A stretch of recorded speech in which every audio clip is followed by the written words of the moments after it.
അസ്സലാമലൈക്കും. എല്ലാവർക്കും ഷിസാസ് കുക്ക് വേൾഡിലേക്ക് സ്വാഗതം. ഇന്നൊരു അടിപൊളി ടേസ്റ്റി പുഡിങ്ങിൻ്റെ റെസിപ്പി ആയിട്ടാണ് ഞാൻ വന്നിട്ടുള്ളത്. വളരെ പെട്ടെന്ന് നമുക്ക് തയ്യാറാക്കി എടുക്കാൻ പറ്റുന്ന, ഗസ്റ്റുകൾക്കൊക്കെ നൽകാൻ പറ്റുന്ന നല്ലൊരു പുഡിങ്ങാണിത്. എല്ലാവരും മസ്റ്റായിട്ട് ഒന്ന് ട്രൈ ചെയ്ത് നോക്കുക. എൻ്റെ ഈ റെസിപ്പി ഫുൾ കണ്ടിട്ട് ഇഷ്ടപ്പെട്ടാൽ ലൈക്ക് ചെയ്യാനും ഷെയർ ചെയ്യാനും സബ്സ്ക്രൈബ് ചെയ്യാനൊന്നും ആരും മറക്കരുത് കേട്ടോ. അപ്പോൾ ഇനി ഇതെങ്ങനെയാണ് തയ്യാറാക്കുന്നത് നമുക്ക് നോക്കാം. നേരെ വീഡിയോയിലോട്ട് പോകാം. ഞാനൊരു 2 കപ്പ് പാലിവിടെ എടുത്ത് വെച്ചിട്ടുണ്ട്.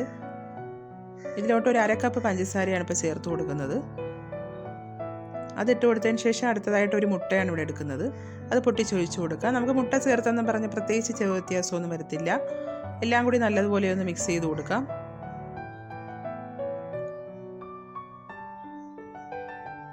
ഇനി അടുത്തതായിട്ട് ഞാനൊരു ബൗൾ എടുത്തിട്ടുണ്ട്. അതിലോട്ടൊരു 3 ടേബിൾ സ്പൂൺ കസ്റ്റാർഡ് പൗഡറാണ് ഇട്ട് കൊടുക്കുന്നത്. അതിട്ട് കൊടുത്തതിന് ശേഷം ഒരു 1/4 കപ്പ് വെള്ളവും കൂടി ചേർത്ത് നല്ലതുപോലെ ഒന്ന് മിക്സ് ചെയ്തെടുക്കാം. ലംസ് ഇല്ലാതെ ഒന്ന് മിക്സ് ചെയ്തെടുക്കണം.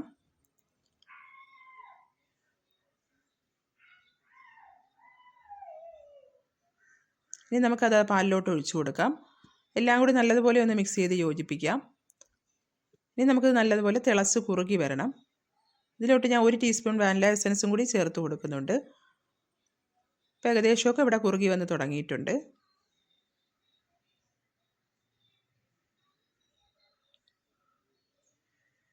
ഇത്രയും മതിയാകും. ഇനി നമുക്ക് ഫ്ലെയിം ഓഫ് ചെയ്യാം. ഇപ്പം ഞാനിവിടെ 3 ഗ്ലാസ്സാണ് എടുത്തിട്ടുള്ളത്. ഇന്ന് ഇതിലാണിത് സെറ്റ് ചെയ്തെടുക്കുന്നത്.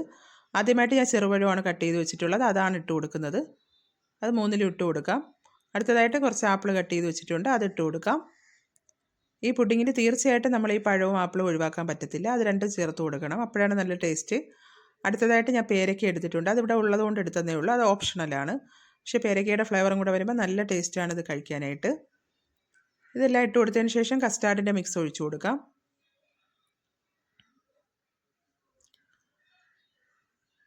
ഇനി അടുത്തതായിട്ട് വീണ്ടും നമുക്ക് പഴവും ആപ്പിളും ഇട്ട് കൊടുക്കാം.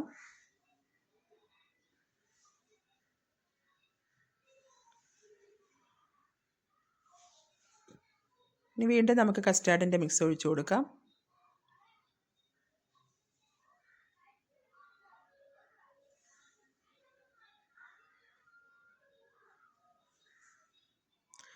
ഇതെല്ലാം ഒഴിച്ചു കൊടുത്തതിന് ശേഷം അതിൻ്റെ മുകളിലായിട്ട് ഇടാനായിട്ട് ഞാൻ കുറച്ച് ക്രിസ്പി ആയിട്ടുള്ള ചോക്ലേറ്റാണ് ക്രഷ് ചെയ്തെടുത്ത് വെച്ചിട്ടുള്ളത്. അത് ഇട്ട് കൊടുക്കാം. നമുക്ക് എന്ത് വേണമെങ്കിലും ഇട്ട് കൊടുക്കാവുന്നതാണ്.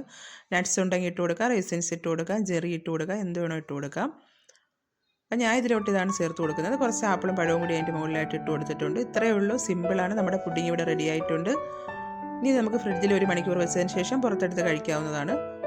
അപ്പോൾ എല്ലാവരും തീർച്ചയായിട്ടും ഇതൊന്ന് ട്രൈ ചെയ്ത് നോക്കണം. ട്രൈ ചെയ്ത് നോക്കിയതിന് ശേഷം ഒന്ന് ഫീഡ്ബാക്കുകൾ അറിയിക്കുക.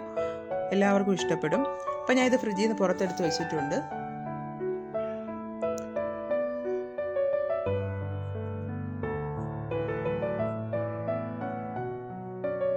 ഇനി നമുക്കിതൊന്ന് കഴിച്ചു നോക്കാം.